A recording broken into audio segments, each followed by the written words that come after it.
8ই August তারপরে রাতের বেলা দায়িত্ব নিলেন। এরপরে তিনি যা বলেছিলেন এবং পরবর্তীতে 25শে আগস্ট জাতির উদ্দেশ্যে প্রথম ভাষণে তিনি যা যা বলেছিলেন সেগুলো যদি একটু আলোচনা করি তাহলে আমরা দেখতে পাবো যে উনি যে স্বপ্ন দেখিয়েছিলেন বা আমাদের অভ্যুত্থানের যে স্বপ্ন আকাঙ্ক্ষা ছিল সেই আকাঙ্ক্ষায় আমরা এখনো পৌঁছাতে পারিনি। একেবারে সবকিছু কিছুই হয়নি এমনটা বলবো না, বাট অনেক কিছু করা সম্ভব ছিল, অনেক কিছু করার মতো ওনার ইচ্ছা ছিল, কিন্তু কোনো একটা কারণে, অজানা কারণে হতে পারে, বা তার সীমাবদ্ধতা, গোটা যে সরকারটা আছে তাদের যে সক্ষমতা কিংবা অক্ষমতা, যাই বলেন না কেন, এই কারণে আমরা যে প্রত্যাশা নিয়ে জাতি এই অভ্যুত্থানে যুক্ত হয়ে গেছিল, জনগণ গিয়েছিল, মানুষ রক্ত দিয়েছিল, সেই ইচ্ছাটা, সেই স্বপ্নটা, সেই আকাঙ্ক্ষাটা পূরণ হয়নি। উনি যেমনটা বলেছিলেন যে একটা বৈষম্যহীন, শোষণমুক্ত, কল্যাণমুখী, মুক্ত বাতাসের বাংলাদেশ উনি দেখতে চান। উনি বলেছিলেন যে উদার, গণতান্ত্রিক, অসাম্প্রদায়িক বাংলাদেশ দেখতে চান। এগুলো তো আমরা অনেকদিন ধরে দেখতে চাচ্ছি, এটা আমাদের স্বপ্ন, 54 বছরের স্বপ্ন, এটা মুক্তিযুদ্ধের স্বপ্ন এইরকমই কাছাকাছি ছিল। মাঝখানে একটা নতুন শব্দ যে মুক্ত বাতাসের বাংলাদেশ। আমরা মুক্ত বাতাসে আছি, এ ব্যাপারে কোনো সন্দেহ নেই। আমরা মুক্ত কণ্ঠে অনেকেই কথা বলছি, আবার অনেকেই নিপীড়নের শিকার হচ্ছেন, এসব চলছে, বাট কথা তো আমরা বলতে পারছি। সেই জন্যই বলতে পারি যে যে আকাঙ্ক্ষা, যে স্বপ্ন নিয়ে সামনে এগোনোর কথা ছিল, সেখানে আমাদের অগ্রগতি খুব কম। আজকে মাহমুদুর রহমান মান্না একটা আলোচনায় ছিলেন, উনি, আমি তো মার্কিং করতে পারি না, মাহমুদুর রহমান মান্নার টিচার ডক্টর ইউনূস, উনি বলেন 100-র কাছাকাছি না পেলেও 30 তো পেয়েছে মনে হয়। আমাদের দেশের 30 মানে আমাদের যে সিস্টেম তাতে 30-এ ফেল করে আর কি। ওই অর্থে বলা যায় যে এই ডক্টর ইউনূসের যে সরকার 1 বছরে তাদের রেকর্ডে তারা 30% যদি মার্ক ক্যারি করে থাকেন তাহলে এটা ফেইল মার্কস। জি এখন জি সামনে মাহমুদুর একটা রহমান মান্না নির্বাচনের কথা 130 দিলেন, আলোচনা। আপনি কত দেবেন? আমি এরকম মার্কিং করি না, কারণ রাজনীতিতে বা এই যে রাষ্ট্র পরিচালনায় এরকম ভাবে মার্কিং করা যায় না। তবে মোটা দাগে আমি এটাকে বলি যে তাদের অক্ষমতা পরিষ্কার হয়েছে। তিনি যা যা বলেছিলেন সেইটু ধারে কাছে যেতে পারেন নাই। তিনি বলেছিলেন যে একটা পরিবারের মতো কাজ করবেন সবাইকে নিয়ে। আমি ইনক্লুশন দেখি না, বরঞ্চ আমি এক্সক্লুশন দেখছি প্রতিদিন। এক্সক্লুশন করার চেষ্টা হচ্ছে, এটা নিয়ে কাজ করছেন তারা। আমি, তারা যে পুলিশ বাহিনীকে সংগঠিত করা, আইন শৃঙ্খলা বাহিনীকে, আইন শৃঙ্খলা পরিস্থিতি উন্নত করা, দ্রব্যমূল্য, মোটা দাগে মানুষের কল্যাণ, বেকারত্ব দূর করা, কর্মসংস্থান সৃষ্টি করা, ওইসব জায়গায় তাদের তেমন কিছুই কাজ হয়নি। জি শিক্ষা ক্ষেত্রে তারা কোনো কাজেই হাত দেননি। স্বাস্থ্য ক্ষেত্রে কি করছেন ডক্টর জাহিদ এখানে আছেন, উনি আরো ভালোভাবে বলতে পারবেন। খুব একটা বড় কাজ হয়েছে এরকম না। আমরা এই পুরো সময়টা আমরা সংস্কার, বিচার আর মব নিয়েই ব্যস্ত আছি। জি জি সবকিছুর এই মধ্যে একটা সংস্কার মব। বিচার যেগুলো নিয়ে ব্যস্ত আছি সেগুলো আসলে কতটা হলো ডাক্তার জাহিদও নিশ্চয়ই বলবেন। ডাক্তার জাহিদ, আপনার মূল্যায়ন শুনতে চাই। আপনিও কি একটু 100-তে মার্কস দেবেন ডক্টর ইউনূস সরকারকে? মার্কস দেব না, তবে জনাব আবু আলম শহীদ খানের সাথে আমি মোটা দাগে একমত। সরকার যে স্বপ্ন, মানে স্বপ্ন তো আমরা দেখিনি, সরকার স্বপ্ন এসে দেখিয়েছে। ডক্টর ইউনূস আমাদেরকে এগুলো বলেছেন এবং যথেষ্ট অক্ষমতার পরিচয় এবং ব্যর্থতার পরিচয় দিয়েছেন। এবং সবচেয়ে সংকটের জায়গাটা কোনটা, যখন আপনি পারছেন না বলে চারদিকে আওয়াজ উঠছে, আমি যদি দেখতাম যে আপনি চেষ্টা করছেন, ধরুন আমি একটা উদাহরণ দিই, আইন শৃঙ্খলার অবস্থা খুব খারাপ, প্রচুর আলোচনা হয়, তা আমি যদি দেখতাম আপনি স্বরাষ্ট্র উপদেষ্টাকে চেঞ্জ করছেন, আপনার ক্যাবিনেটেরই আর কাউকে দায়িত্ব দিচ্ছেন অথবা বাইরে থেকে কাউকে আনছেন, ওনার একটা সহকারীও আছে, তারপর তো হয়নি। যখন আপনি পরিবর্তনগুলো করবেন তখন আমরা বুঝবো যে আপনি এটাকে স্বীকার করছেন যে আইন শৃঙ্খলার অবস্থা ভালো না, আমাকে কিছু করতে হবে। আমরা ওই চেষ্টাটাও দেখি না। এটা হচ্ছে সবচেয়ে বড় সংকটের জায়গা। এরকম বহু জায়গায় একই রকম ঘটনা, যে ওই একইভাবে চলছে তো চলছেই, চলছে তো চলছেই, সমালোচনা উনি আদৌ গায়ে নিচ্ছেন কিনা, শুনছেন কিনা, সেই প্রশ্ন আসে। তো এসব জায়গায় কাজ হয়নি। কিন্তু আমি একটা জিনিস এই সরকারকে আসলে ক্রেডিট দিই, আমাকে এই ব্যর্থতার পর আমি প্রায় বলি, আমাকে যদি কেউ বলেন যে আমরা রিওয়াইন্ড করে 5th অগাস্টে যেতে পারবো, আলাপ আলোচনা হচ্ছে দেশের দায়িত্ব কে নেবেন, আর আপনি শুনলে অবাক লাগবে, আমি এরপরও বলবো ডক্টর ইউনূস দায়িত্ব নিক।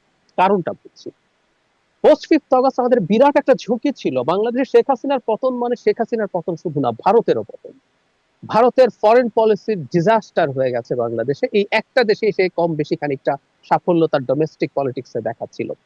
সেটার পর আমি বাংলাদেশে খুবই বাজে একটা টার্মোয়াইলের সিচুয়েশন হতে পারতো বলে আমি বিশ্বাস করি। ডক্টর ইউনূস থাকার কারণে, উনি গ্লোবালি এত বড় পার্সোনালিটি হওয়ার কারণে, এবং সাথে একটু ভাগ্য ওনার ছিল, তখন আমেরিকাতে ডেমোক্রেট এবং বাইডেন সরকার ছিল, সেই সরকারটা তার সাথে যথেষ্ট কমপ্লাই করেছে। আমাদের ইন্টারন্যাশনাল চাপ, বিশেষ করে ভারত থেকে যে সংকট হওয়ার সম্ভাবনা ছিল, সেই জায়গা থেকে আমরা দূরে থাকতে পেরেছি। এক। দুই হলো, আমরা আবার যদি প্র্যাকটিক্যাল জায়গা থেকে দেখি, পোস্ট আপরাইজিং মানে মধ্যপ্রাচ্যে কি হয়েছে, যেটা নিয়ে আমরা যে ঢঙের আমাদের মডেলটা আসলে তিউনিসিয়া মডেলের মতো হয়েছে। তিউনিসিয়াতে কি হয়েছে আমরা দেখেছি, ইজিপ্টে কি হয়েছে, দুটো দেশে তো গৃহযুদ্ধ শুরু হয়ে গেছে, ইয়েমেন এবং সিরিয়াতে। সো সেই তুলনায় আমরা এখন পর্যন্ত মোটা দাগে যে জায়গায় আছি, আমাদের সিরিয়াস ব্যর্থতা আছে। এবং আমি এই কথা সবসময় বলি, শেখ হাসিনা এই দেশের সিস্টেম সব ধ্বংস করে দিয়ে চলে গেছে। তারপরে উনি যদি যথেষ্ট অ্যাক্টিভ হতেন এবং ওনার যদি একটা ভালো টিম থাকতো, আমার আরো অনেক ভালো অনেক কিছু হতে পারতো। এবং আমি প্রায় একটা জিনিস এক্সপেক্ট করেছিলাম, অনেক কিছু করবে এই সরকার তা না, কিছু বেঞ্চমার্ক তৈরি করবে, যেগুলো আমরা পরের সরকারকে দেখাতে পারবো যে দেখো ডক্টর ইউনূস তো এটা করেছিল, তুমি পারো নাই কেন। আপনি বলছেন বিএনপি চাঁদাবাজি করে চাঁদাবাজি করে, কিন্তু আপনাকে তো চাঁদাবাজ ধরে ধরে জেলে পুরতে হবে, দেখাতে হবে যে আপনি এই কাজটা করেছেন। তখন আমরা বলবো করাপশন বেড়ে গেছে বরং, মানে সরকারের যে অফিসগুলোতে। আপনি যদি এলিমিনেট করা যাবে না, যদি কমিয়ে দেখাতে পারতেন, আমরা পরের সরকারকে বলে কেন ইউনূসের সময় তো এই করাপশন এইরকম ছিল, তুমি পারছো না কেন।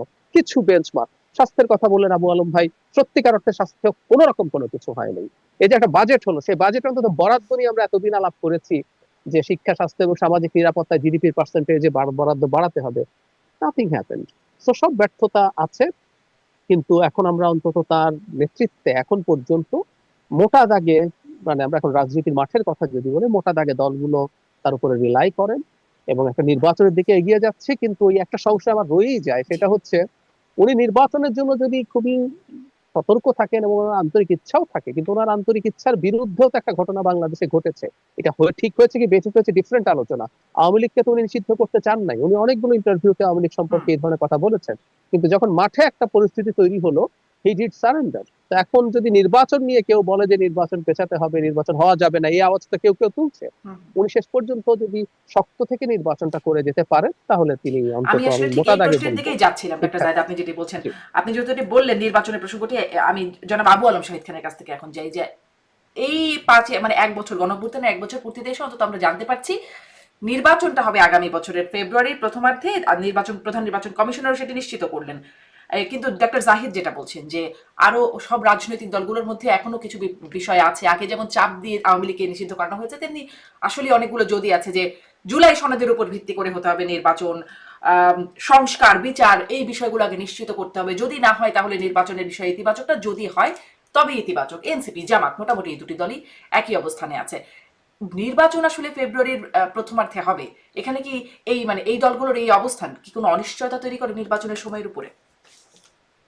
আপনার প্রশ্নের উত্তরটা একটু পরে দেই, তার আগে একটা লাইন বলতে চাই যে ওই যে চাপের মুখে উনি আওয়ামী লীগের কার্যক্রম প্রশাসনিক আদেশ দিয়ে স্থগিত করেছেন অথবা নিষিদ্ধ করেছেন, এরকমটা আমার মনে হয়।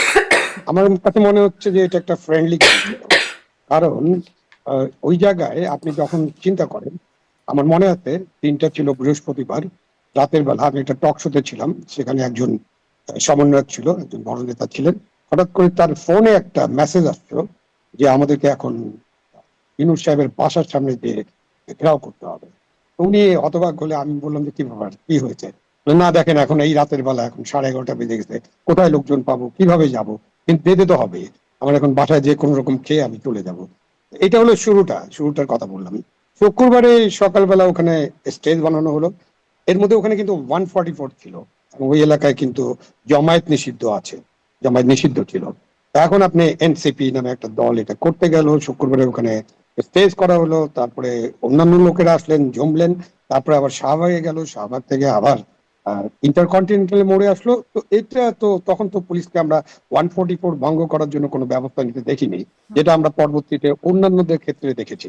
বিশেষ করে জগন্নাথ বিশ্ববিদ্যালয় শিক্ষক ছাত্রদেরকে যেভাবে লাঠিপেটা করা হয়েছে, যেভাবে গরম পানি বর্ষণ করা হয়েছে, আর এখানে অনেকে যোগ করে বলেন না সত্যি কথা, এদেরকে ঠান্ডা পানি দেওয়া হয়েছে, ঠান্ডা পানি খাওয়ানো হয়েছে, খাবার দাবার দেওয়া হয়েছে। সুতরাং ইউনূস সাহেব চান নাই, চাপে পড়ে করেছেন।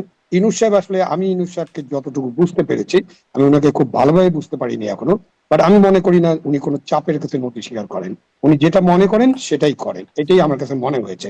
এবং যারা ওনার সাথে আলোচনা করেন, যারাই আলোচনা করেন, প্রত্যেকের কাছে শুনেছি অনেক সব কথা শুনেন, ফাইনালি উনি কোনো রেসপন্স করে না, রিয়াকশন তো করেনি না, এবং ফাইনালি উনি যা করেন সেটা নিশ্চয়ই উনি বুঝে শুনেই করেন।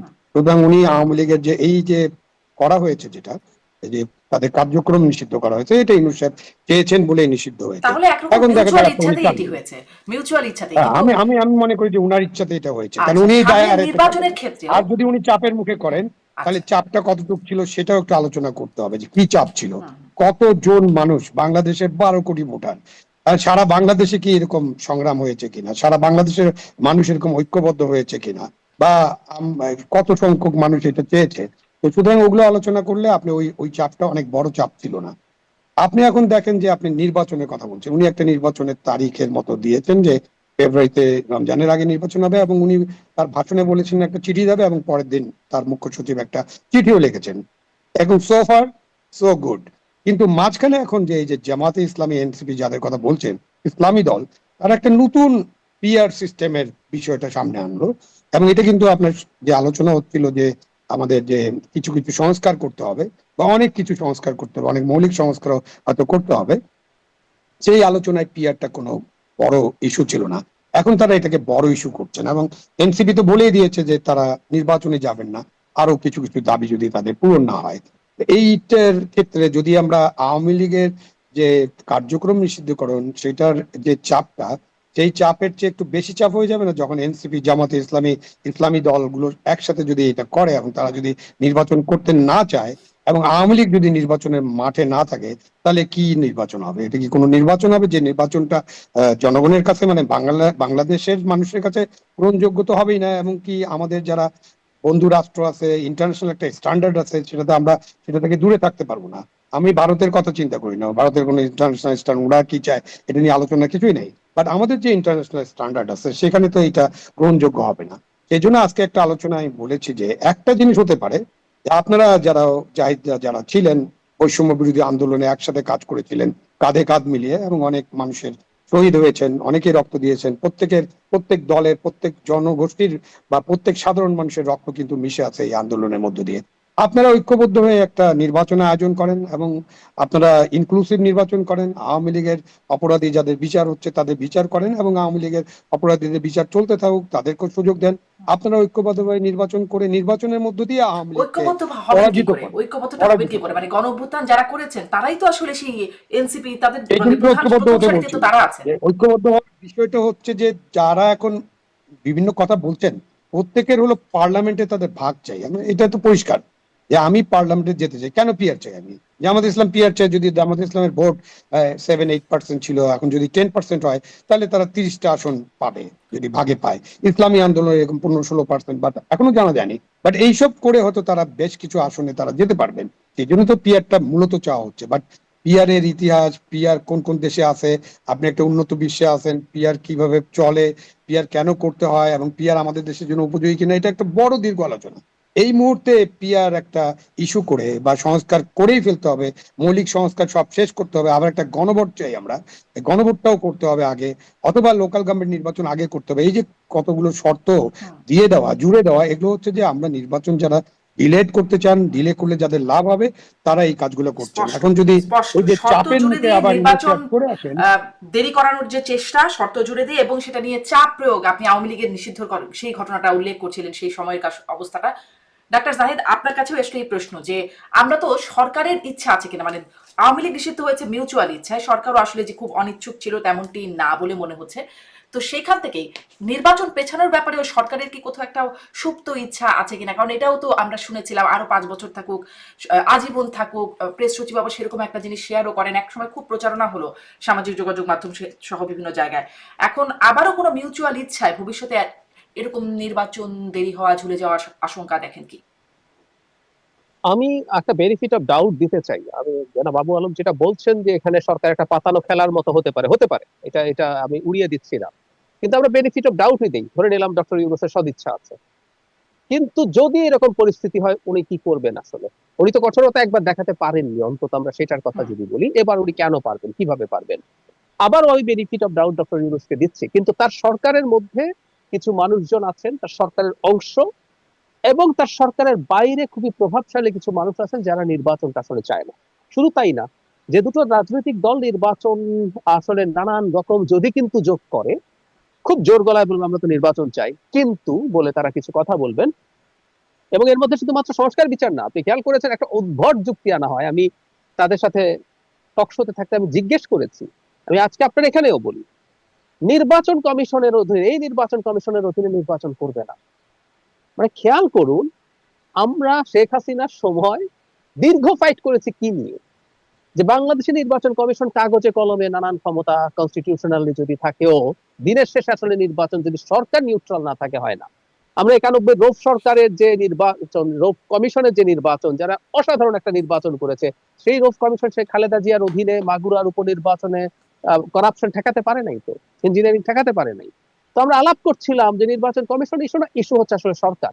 আমরা অবাক হয়ে গেলাম যে এই নির্বাচন কমিশনকে প্রধান করে তোলা হচ্ছে। তো এরকম নানান রকম ইস্যু আনা হচ্ছে, নিরাপত্তা, কোথাও একটু ঘটনা ঘটলে সেকেন্ড লাগে না লিখে দিচ্ছেন এই অবস্থায় কিভাবে নির্বাচন হবে। তো অনেকগুলো ঘটনা আছে, কোনো সন্দেহ নাই। কারণ এই দুইটা দল ডিফ্যাক্টো অনেক পাওয়ার তারা এনজয় করছে এখন। যাদেরকে আপনি মানে ফর্মালি দায়িত্বে দেখছেন তারা তো আছেই, যেমন এনসিপির দুইজনকে তো ডক্টর ইফতেখারুজ্জামান এবং টিআইবি সরাসরি এনসিপির মানুষই বলেন যে দুই উপদেষ্টা আছেন, এই মুহূর্তে ছাত্র উপদেষ্টা। তার বাইরে জামায়াতে ইসলামীর মারাত্মক প্রভাব আছে। আমরা আমাদের আশপাশের পরিচিত মানুষদের কাছ থেকে বিভিন্ন বদলি, পদোন্নতি, তারপরে বিভিন্ন জায়গায় পদায়ন, টেন্ডার, বিভিন্ন জায়গায় তাদের বিরাট প্রভাব আছে। এখন খেয়াল করে আমি একটু নর্মালি বলি, আমি একটা সহজ অঙ্ক দেখাই আপনাকে। কেউ কেউ বলেন এটা ফ্যাক্ট, বিএনপিরও প্রভাব আছে এই সরকারের উপরে, তারা বিভিন্ন ক্ষেত্রে প্রভাব রাখতে পারে। আমরা যদি ধরি 3 দলের মধ্যে সমান ভাবে আপনি ভাগ করে দিলেন প্রভাব, 3 দল 1/3 করে, নির্বাচন যখন হবে বিএনপির হাতেই 100 ভাগ চলে যাবে। তো বাকি 33% জামাত, 33% এনসিপি ছিল, ওইটা তো আর থাকছে না। মানে জামাত ইতিহাসে কোনোদিন দুজন মন্ত্রী তারা একবার পেয়েছিল, কিন্তু পুরো সরকারের উপরে এই পরিমাণ ইনফ্লুয়েন্স, কোথায় কে ভিসি হবে, কোথায় কার পদায়ন হবে, এমনকি পুলিশ সহ আমলাতন্ত্রের উপরে যে প্রভাব তার আছে, একটা সরকারে থাকার মতো প্রভাব, ওইটা হারাতে চাইবে না। তো একই কথা এনসিপির ক্ষেত্রে প্রযোজ্য। তো তারাও এটার সাথে অ্যালাইন হতে পারে, সম্ভাবনা আছে। আর কিছু ব্যক্তি আছে যারা স্বতন্ত্র, দেশের বাইরে, তাদের অসীম ক্ষমতা তারা এনজয় করছেন, তারা চাইলেই সরকারের অনেক পলিসি ডিসিশনকে তারা ইনফ্লুয়েন্স করতে পারেন। তো তাদের কাছে তো দেশ গোল্লায় যাক, কিছু আসে যায় না, তারা তো এই পাওয়ারটা এনজয় করছে না। সরকারেরও কিছু উপদেষ্টার কথা আমরা খানিকটা জানি যে তারা এই ক্ষমতায় থাকাটাকে দারুণ উপভোগ করছেন, তারাও একটা অংশ থাকতে চাইতে পারে। তো এই সম্ভাবনা নেই তা না, আছে। জি, তার মানে অনিশ্চয়তাটা কাটলোই না। আপনি বলছিলেন যে অনেকগুলো যদি কিন্তু লাগিয়ে দেওয়া হয়, তবে সেগুলো আমি আমরা একটা দেখি। কথা শারমিন বলে রাখি, আমি পরে আসবো। আমি মনে করি সবকিছুর পরও ফেব্রুয়ারিতে নির্বাচন আসলে হতে হবে কেন আমি পরে বলবো। আচ্ছা, ফেব্রুয়ারিতে নির্বাচন উপায় নেই। হতে হবে। আর আমার মনে হয় একটু করে বলেই দেন, কারণ পরের প্রশ্নটা আমি এটা নিয়েই করব। কেন হতে হবে আচ্ছা ফেব্রুয়ারিতে নির্বাচন? আচ্ছা, আমি এটাকে একটা থিওরিটিক্যালি একটু যদি অ্যানালাইজ করি, আমাদের একজন অর্থনীতিবিদ আছেন, ডক্টর মুস্তাক খান, সোয়াসের প্রফেসর। তিনি এই ইস্যুতে না, তিনি একটা ইস্যুতে ওনার পিএইচডি থিসিসের একটা মূল ভিত্তি ছিল যে একটা স্টেটে কোনো সিস্টেম, কোনো আইন, কোনো কিছু কখন কাজ করবে। উনি সাউথ কোরিয়া আর পাকিস্তান 60s এ তুলনা করে দেখাচ্ছিলেন কোনো একটা জিনিস আসলে দিনের শেষে যদি কোনো দেশ কার্যকর হবে না যদি ওখানকার পাওয়ার সেন্টার গুলো, পাওয়ারের এলিটরা অ্যাগ্রি না করে। এজন্য সাউথ কোরিয়া আর পাকিস্তান একই রকম পলিসি নেওয়া সত্ত্বেও সাউথ কোরিয়া কোথায় চলে গেছে পাকিস্তান যেতে পারেনি, কারণ পাকিস্তানের পাওয়ার সেন্টার গুলোর মধ্যে এই ব্যাপারে তাদের আন্ডারস্ট্যান্ডিং হয় নাই। এরকম একটা বেসিক, খুব ডিটেলে যাচ্ছি না। এবং এই আর্গুমেন্টেই উনি বলেন, এবং আমি অ্যাগ্রি করি, এই যে সংস্কার আমরা চাপিয়ে দেওয়ার কথা বলছি, এই সংস্কার করে ফেলবো যতদিন পর্যন্ত আমাদের সোসাইটিতে থাকা, পলিটিক্যাল অ্যারেনায় থাকা পাওয়ার সেন্টার গুলো সংস্কারগুলোকে যতটুকু অ্যাগ্রি করবে আসলে ততটুকুই হবে, এর বেশি আসলে সংস্কার আপনি চেপে পারবেন না। এটাকে সরিয়ে রেখে আমি ওনার এই তত্ত্বটাকে ইলেকশনের কাজে লাগাতে চাই। আমাদের দেশে ইলেকশন চায় নাকি, আমরা এইভাবে যদি বলি, ফেব্রুয়ারি বা ডিসেম্বরে সরকারকে অ্যাজ এ হোল না ধরলেও ধরে নিলাম তর্কের খাতিরে, জামায়াত, এনসিপি, কিছু ব্যক্তি, দু একটা বিদেশি শক্তি নির্বাচন না চাওয়ার ব্যাপারে সমর্থন করতে পারে। চায় কারা? দেশের সবচেয়ে বড় রাজনৈতিক শক্তি বিএনপি। আওয়ামী লীগের কর্মকাণ্ড নিষিদ্ধ, কিন্তু আওয়ামী লীগের 20% ভোট এখনো দেশে আছে। আওয়ামী লীগ নিজে নির্বাচন চায়, কারণ তারা ডক্টর ইউনূসের সরকারের সাথে কমপ্লাই করতে পারছে না। তারা ভবিষ্যতে, সত্য হবে কিনা জানি না, তারা মনে করছে ভালো হবে। দেশের সেনাবাহিনী নির্বাচন চায়, সেনা প্রধান প্রকাশ্যে নির্বাচনের কথা বলেছেন। বিরাট একটা পাওয়ার সেন্টার, টেকনিক্যালি সেনাবাহিনী সরকারের পার্ট, কিন্তু এই মুহূর্তে সেনাবাহিনীর একটা ডিফারেন্ট সত্তাও আছে। দেশের বিজনেস পিপল দেশের ব্যবসা বাণিজ্যের অবস্থা কিন্তু প্রচন্ড খারাপ। আমি বিশাল বড় ব্যবসায়ীর সাথে কথা বলে দেখেছি এবং একেবারে প্রান্তিক ব্যবসায়ীর সাথে কথা বলে দেখেছি, পাড়ায় যিনি মুদি দোকান চালান, আমি দেখেছি প্রত্যেকের ব্যবসার অবস্থা খারাপ। অর্থনীতির জিডিপি গ্রোথ এখন 3-এর নিচে নেমে গেছে, কারোই অবস্থা ভালো না। তারা সবাই অ্যাজ আর্লি অ্যাজ পসিবল নির্বাচন চাইছে। আমি আপনাকে একটা এক্সপিরিয়েন্স শেয়ার করি।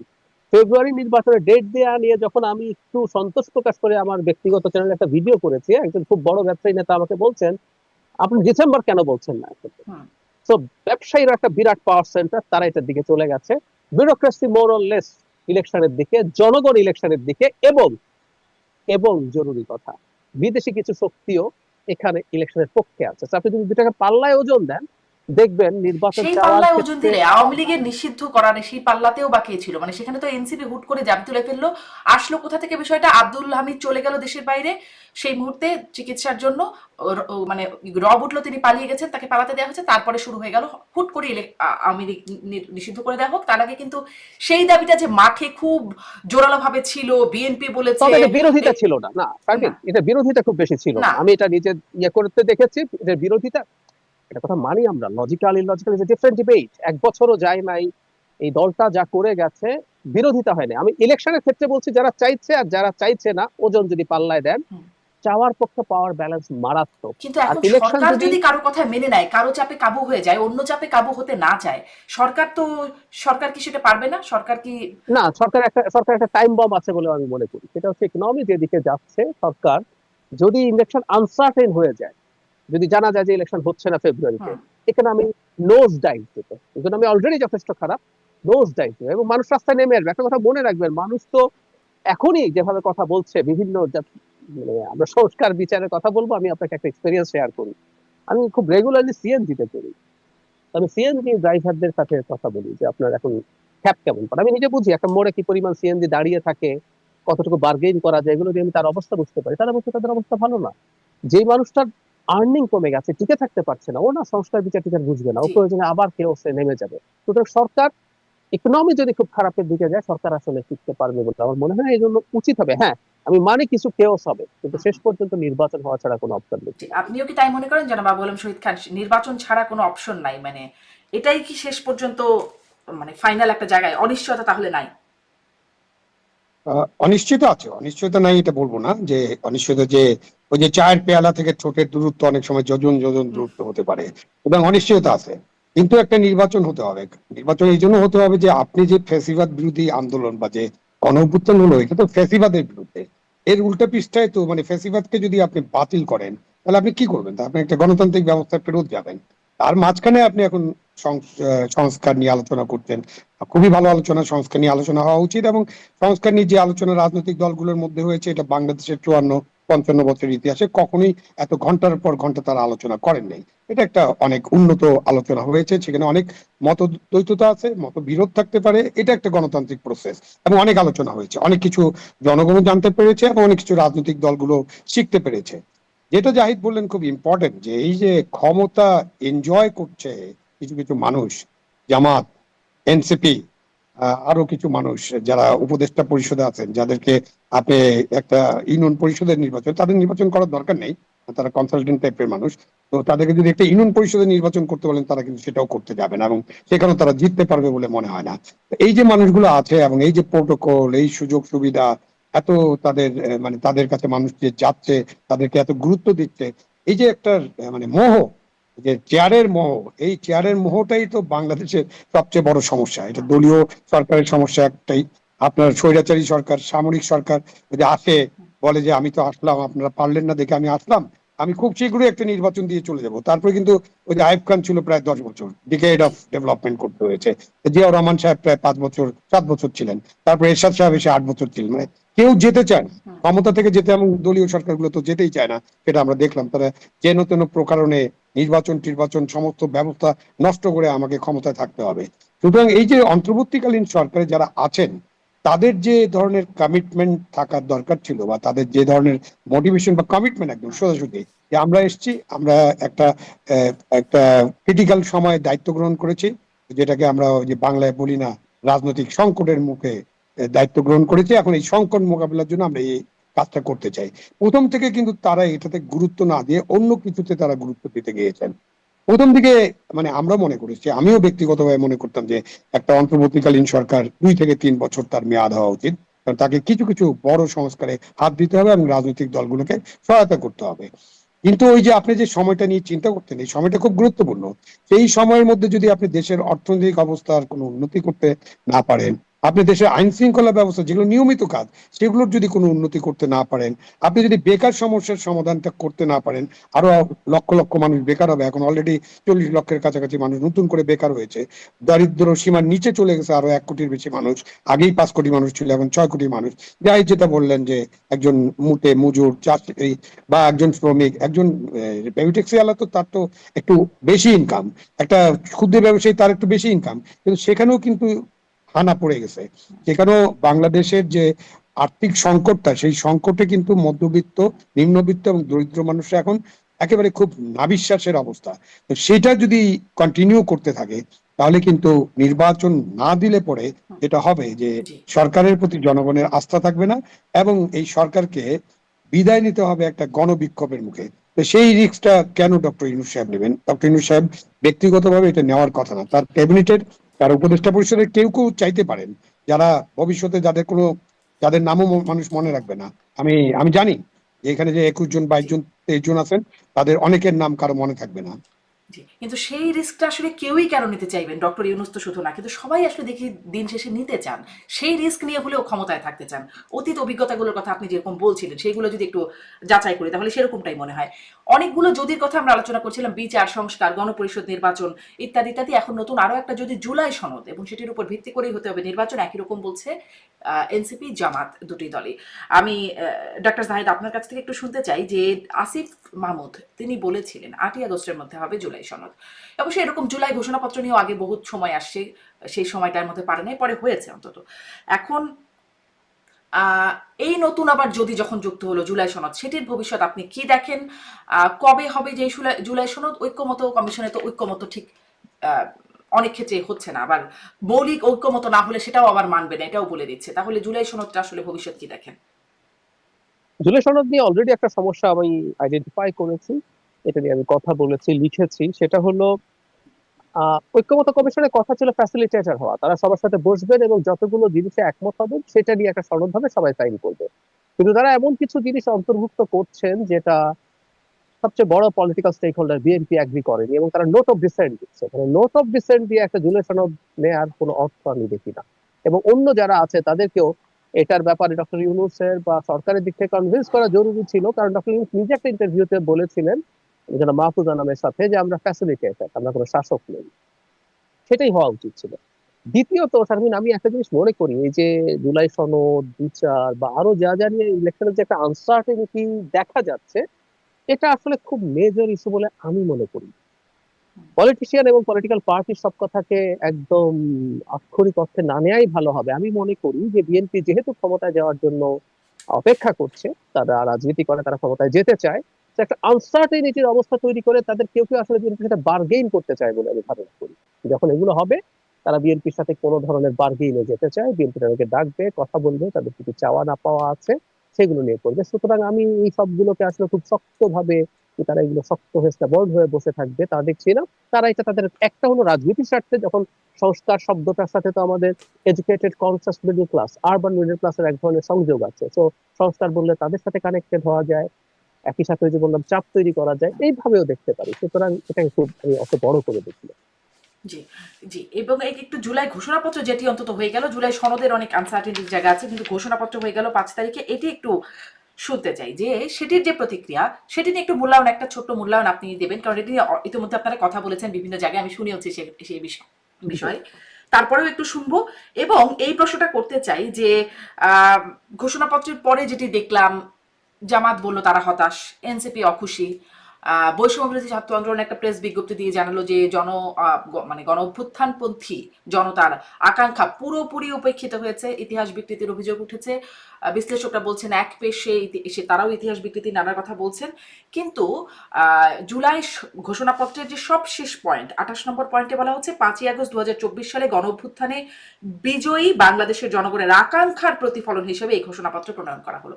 মানে যারা আলোচনায় ছিলেন একসাথে, এই রাজনৈতিক দলগুলোরই আকাঙ্ক্ষার প্রতিফলন ঘটলো না, পুরো বাংলাদেশের জনগণের আকাঙ্ক্ষার প্রতিফলন হলো এই জুলাই ঘোষণাপত্র। ডক্টর সাহিদ, এগুলো আসলে আমরা লিখি এবং এগুলো আমরা এভাবেই বলি। যেমন ধরুন আমাদের স্বাধীনতার ঘোষণাপত্র, আমরা রাষ্ট্র গঠন করতে চাই। বাংলাদেশের 70 সালের যে নির্বাচন, যখন নৌকায় কলা গাছ দাঁড়ালেও ভোট দিয়ে দেয় বলে বলা হয়েছে, সত্যি তাই ছিল। সেখানে স্বাধীন বাংলাদেশ চাওয়া হয়নি, 6 দফার ভিত্তিতে আমরা একটা স্বায়ত্তশাসন চেয়েছিলাম। তাতেও 26% মানুষ পূর্ব পাকিস্তানের নৌকায় ভোট দেয়নি, 26%। শেখ মুজিবুর রহমানের নেতৃত্বে নৌকা 74% পপুলার ভোট পেয়েছিল, পূর্ব পাকিস্তানের কথা বলছি। তো আমরা যখন আবার ঘোষণাপত্র বলতে যে আমরা কিন্তু সব মানুষের কথাই বলি, এটাই নিয়ে। এবং ওই সময়েও বাংলাদেশের বেশ কিছু রাজনৈতিক দল, চীনপন্থী কমিউনিস্টরা তো আছে, জামায়াতে ইসলামী আছে, যারা বাংলাদেশের স্বাধীনতা চায়নি। তো একমত হয়নি। কিন্তু আমরা যেহেতু আসলে যেটা দাঁড়ায়, আমরা যখন করি এভাবেই বলি। এখন রাজনৈতিক দলগুলোর মধ্যে আপনি যদি সংখ্যায় বলেন, আমি যদি আলোচনা আনি সংখ্যায় বা তারা জনসংখ্যার কত পার্সেন্টকে রিপ্রেজেন্ট করছে, সেটা খুবই ছোট। এখন ডিবেটের ব্যাপারে বলছি, আসলে যেটা হয়, এই ডিবেটটা হওয়ারই কথা ছিল। এবং আমি এই কারণেই মনে করি ঘোষণাপত্রটা এত ডিটেইল করাই হয়তো ভুল হয়েছে। সরকার ভেবেছে যত ডিটেইল করব সবার সবকিছু ঢোকাবো, কিন্তু দিনের শেষে সবার সবকিছু ঢুকবে না। তো কার কাছে কোনটার গুরুত্ব কতটুকু, কেউ একজন ধরুন 18 সালে কোটা মুভমেন্টে ছিল, সেই ওইটা থাকার কারণে তার আবেগ আছে, তিনি চাইবেন ওই কোটা মুভমেন্ট ওখানে থাকুক, নিরাপদ সড়ক থাকুক, শাপলা থাকুক, বিডিআর হত্যাকাণ্ড থাকুক। এগুলো সব ঢোকানোর পরও দেখবেন কারো না কারো আরো কোনো একটা মোদী বিরোধী আন্দোলন, এটার কথাও এসছে, সেটাও থাকতে হবে। আমি যদি বলি 71 কথাটা সব আনা হয়েছে, আমি যদি প্রশ্ন তুলি 71-এর কথা আমরা যখন লিখবো, এই মাটির কিছু মানুষজন যে আমাদের রাষ্ট্র গঠনের পেছনে বিরুদ্ধে দাঁড়িয়েছে, রাজাকার আলবদর হয়েছে, তাদের সেটাও উল্লেখ করতে হবে। ধরুন আমি আমি এটা আমার যদি চাওয়া হয়, তো এই চাওয়াগুলো চলতে থাকে, চলতে থাকবে।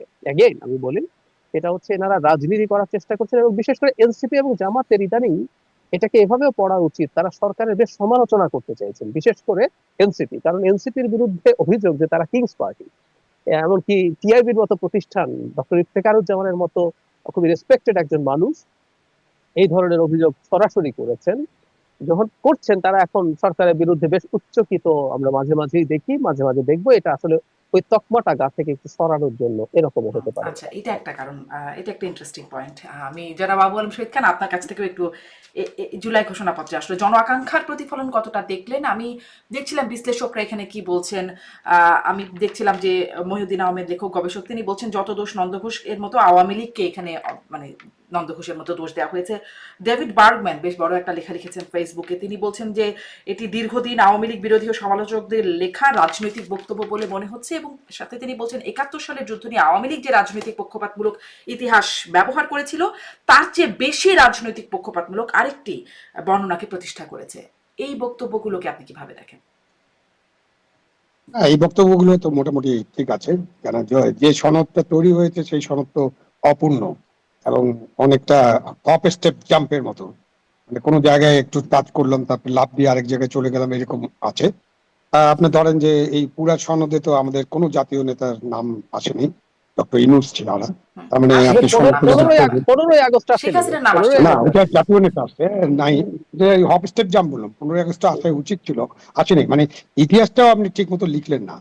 আমার কাছে মনে হয়, আমার এক লাইন যদি বলি, আমি সবার লেখা টাকা অনেক লেখাই হয়েছে, সমালোচনা আছে, সেগুলো তো একদম কারেক্টলি আইডেন্টিফাই করছে। ডেভিড বার্গম্যান যেটা লিখেছেন সেটা কমপ্লিট লেখার মতো, মানে একেবারে পুরোটার ব্যবচ্ছেদ ওনার লেখার মধ্যে আছে। আমি এক লাইনে যেটা মনে করি, ডক্টর ইউনূসের এর বেশি কিছু করার ছিল না, উনি কোনো পক্ষকেই সন্তুষ্ট করতে পারছিলেন না।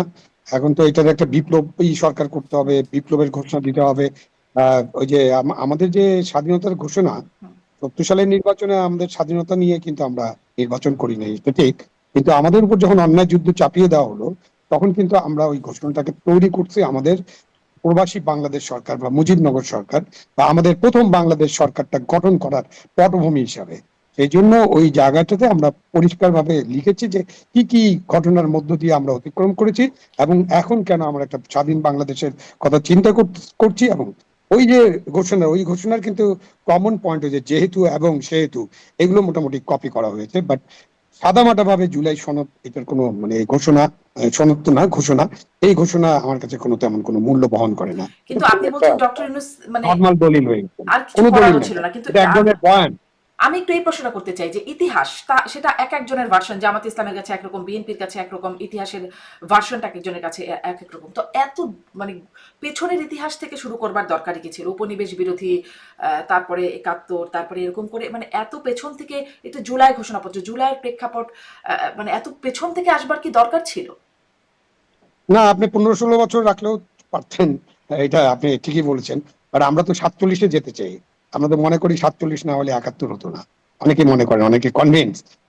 আপনি 71-কে স্যান্ডউইচের মধ্যে ফেলানোর জন্য, 71-এর যে মহান মুক্তিযুদ্ধ, 71 যে একটা ইতিহাস, এবং সেই ইতিহাসের যার পুনরাবৃত্তি হবে না, নতুন করে বাংলাদেশ স্বাধীনও হবে না, এই যে স্বাধীনতা, এই স্বাধীনতা থেকে আপনি স্যান্ডউইচের মধ্যে ফেলানোর জন্য আপনি ওই 48 এবং 24-কে ঢুকাতে চান। এই যে নানানমুখী চাপ, নানানমুখী কথাবার্তা, এবং ওই যে একটা জিনিস যেটা বলেছেন যে যারা এটার তৈরি করেছে তাদের মধ্যে যা আছে, যেমন ধরেন 111-এর কথাই আমরা বলি, মানে আমি সব জায়গায় আলোচনা করতে পারি, বাট এটা দিয়ে তো আপনার পুরো অনুষ্ঠান শেষ হয়ে যাবে যদি আমরা এক একটা প্যারাগ্রাফ নিয়ে আলোচনা করি। আপনি 111-এর কথা যেটা বলা হয়েছে যে 111 একটা ষড়যন্ত্র ছিল, আমি খুব পোলাইটলি এবং খুবই হাম্বলি জিজ্ঞাসা করতে চাই, যখন 111 হয়েছিল তখন ডক্টর ইউনূসের কি রোল ছিল? আমরা তো শুনেছি যে উনাকেই অফার করা হয়েছিল দায়িত্ব নেওয়ার জন্য। উনি নাকি ফোন করে ফখরুদ্দিন সাহেবকে দায়িত্ব নিতে বলেছিলেন। উনি তখন একটা রাজনৈতিক দল ঘোষণা করেছিলেন, কিন্তু 111-এর সাথে পুরোপুরি উনি সম্পর্কিত ছিলেন। তো ওইটা ষড়যন্ত্র বললে তো ডক্টর ইউনূস নিজেই নিজের সাইন করা একটা ডকুমেন্টে বলছেন যে ওই ষড়যন্ত্রের সাথে উনি যুক্ত ছিলেন, মানে উনি ওটা লেখেন নাই। বাট 111 নিয়ে যখন আপনি এই কথাগুলো বলেন, তো তার যে তিনি তখন কি করেছিলেন এটা তার মনে রাখতে হবে। হয়তো উনি ঠিক মতো পড়েও দেখেন নাই কারা কারা লিখে দিয়েছে, সাইন জি, করেছে। ওই যে আমি কি এই আপনারা প্রশ্নটা একটু একটা কথা খুবই বলেন আমার না, জানতে ইচ্ছে করে। সাংবাদিকরা বলেন যে হ্যাঁ, ওই কারা জানি লিখে দেয়, আমলারা, সব আমলারা ঠিকঠাক করে দেয়, তারপরে আমাদের এই যে মন্ত্রী, প্রধানমন্ত্রী, প্রধান উপদেষ্টা, তারা নাকি শুধু ওই সিগনেচার করে। এই যে মাফিয়া আমলাতন্ত্র বা যারা লিখছে সেই মাফিয়ারা নিশ্চয়ই তাদের মতো করে লিখেছে, এবং ওটা ঠিক মতো তিনি হয়তো পড়তে পারেন নাই, বা তাকে তার আশেপাশে যারা আছে তারাও তাকে বুঝাতে পারেনি। হুম, তো অনেক বিষয় আছে যে বিষয়গুলো নিয়ে অনেক আলোচনা হতে পারে। জি, আমার কাছে এই যে আপনার যে ঘোষণা দেওয়ার স্টাইল, উনি তো 8টা বিষয়ে একটা ভাষণ দিলেন, উনার এই লক্ষ লক্ষ লোক সমাবেত করে ওইখানে কেন ঘোষণা দিতে হবে? মানে সবকিছু মিলে এটা একটা কি, এটা একটা পলিটিক্যাল রিটোরিকের মতো মনে হয়েছে, জি। বাট এটাও পূর্ণাঙ্গ একটা আমার রিটোরিক কয়েকটা হয়নি। প্রশ্ন আপনার কথা থেকে জন্মেছে, কিন্তু ছোট্ট করে আপনার কাছে ডাক্তার জাহিদ এটা একটু, যে কারা আসলে এটা লিখে দিলেন, এটা লিখলেন কে বা কারা, সেটা কি জানবার সুযোগ হয়েছে? আমি হ্যাঁ, কিছুটা মানে ঠিক আমলারা লেখেননি, এটা সরকারের উপদেষ্টা, তারপরে প্রেসক্রিপ, এনারা মিলে সম্ভবত এটা লিখেছেন। এটা আমলারা লেখেননি। আচ্ছা, শিওর সরকারের উপদেষ্টাদের মধ্যে কারা কারা ছিলেন জানেন? না, আমি জানি না। উপদেষ্টা এবং প্রেসক্রিপ সবকিছু মিলে, মানে এটা প্রেসক্রিপ, মানে সরকারের যারা পরে এসছে, মানে হ্যাঁ, চাকরি করা লোকজন, মানে যারা আগে থেকে আমলা ছিলেন তারা না। আচ্ছা, আচ্ছা, যাই হোক, এটা আমার জানবার ইচ্ছা ছিল, হয়তো সামনে যদি জানার আরো স্পষ্ট সুযোগ হয়।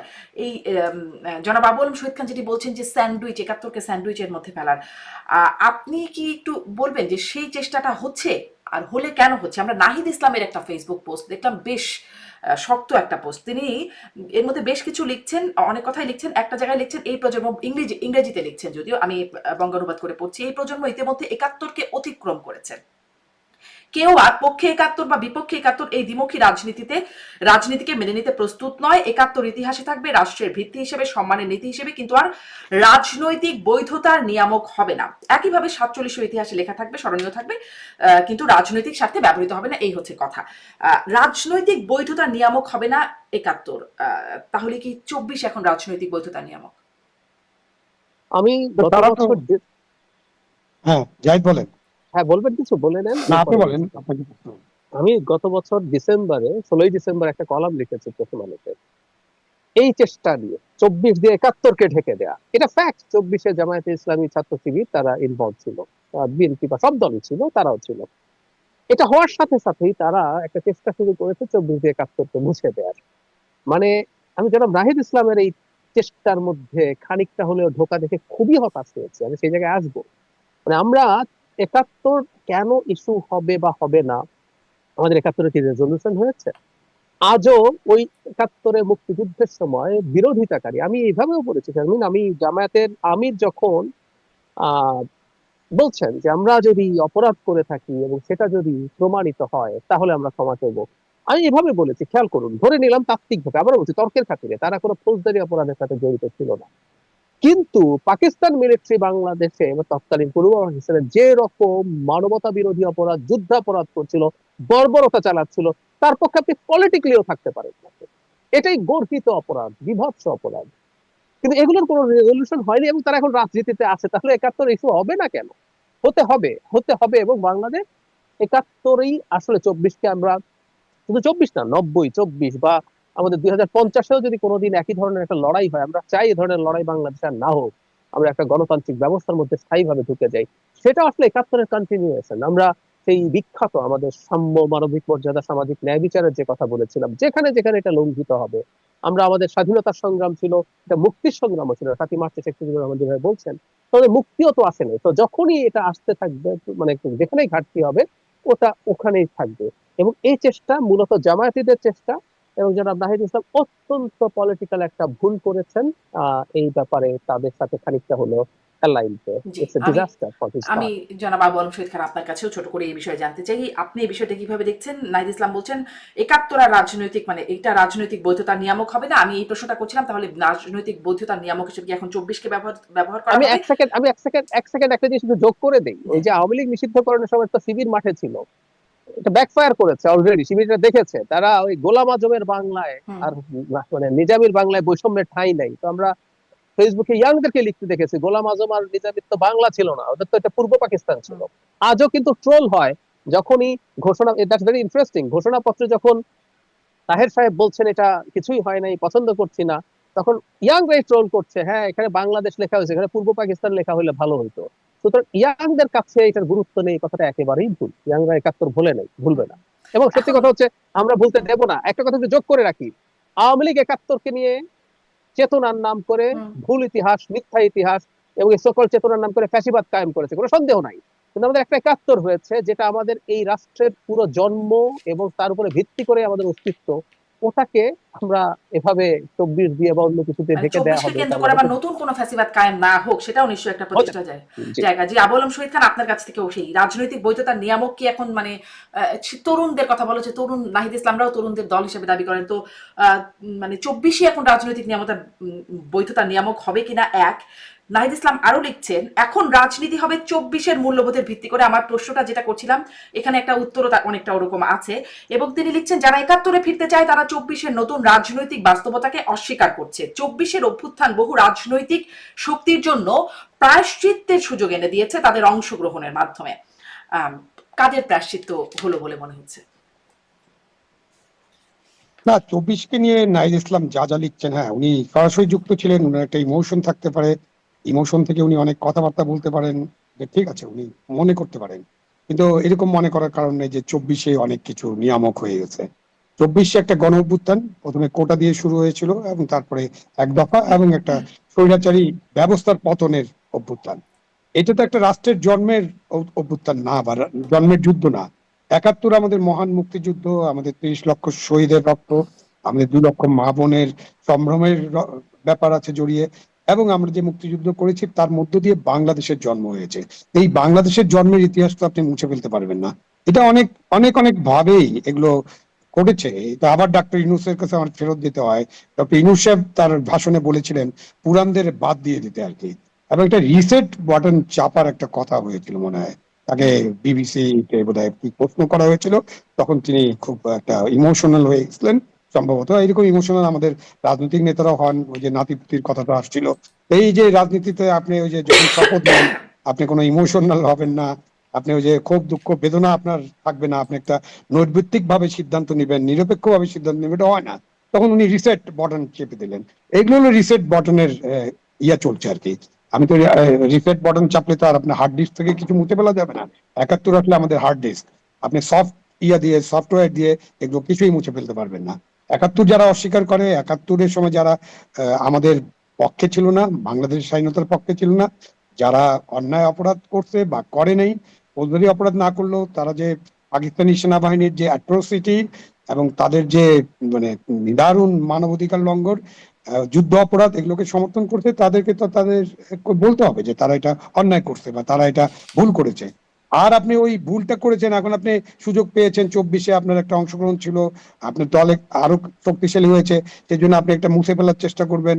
আর এর মধ্যে আমাদের এই যে ইয়াং যারা আছে, ইয়াং টার্কস যারা এখন নতুন দল করলেন, যারা এখন আপনার উপদেষ্টা পরিষদে আছেন, তারা হঠাৎ করে যে 71 মুছে ফেলার চিন্তা করবেন, 71-কে কোনো ওটার কোনো থাকবে না প্রমাণ, এসব বললে তো হবে না। তারা তো দ্বিতীয় রিপাবলিক করতে চান। এখন দ্বিতীয় রিপাবলিক নিয়ে একটু ভালো মতো পড়াশোনা করলেই তো দেখা যাবে যে দ্বিতীয় রিপাবলিকে কি হয়েছিল। প্রথম রিপাবলিকের সময় কি হয়েছে, 7-8 বছর খালি কাটাকাটি, যারা বিপ্লব টিপ্লব করেছিলেন প্রত্যেকের গিলোটিন হয়ে গেছে। এই জন্য প্রথম রিপাবলিক বলি না আমরা, ভর চটে যে আমরা প্রথম রিপাবলিক করি না, আমরা ওটা 71-কে ছেড়ে দিয়েছি প্রথম রিপাবলিক, এখন আমরা দ্বিতীয় রিপাবলিক আছি। তারপরে দ্বিতীয় রিপাবলিকে 1 বছরের মধ্যে আপনি নেপোলিয়নের লোককে, আপনি লুই নেপোলিয়ন, তাকে আপনারা রাষ্ট্রপতি নির্বাচন করেছেন তারা, এবং 51-তে যে উনি 2-3 বছরের মধ্যে রাষ্ট্র ক্ষমতা দখল করলেন এবং তারপরে উনি সম্রাট হয়ে গেলেন। 70 সাল পর্যন্ত এটা চলেছে।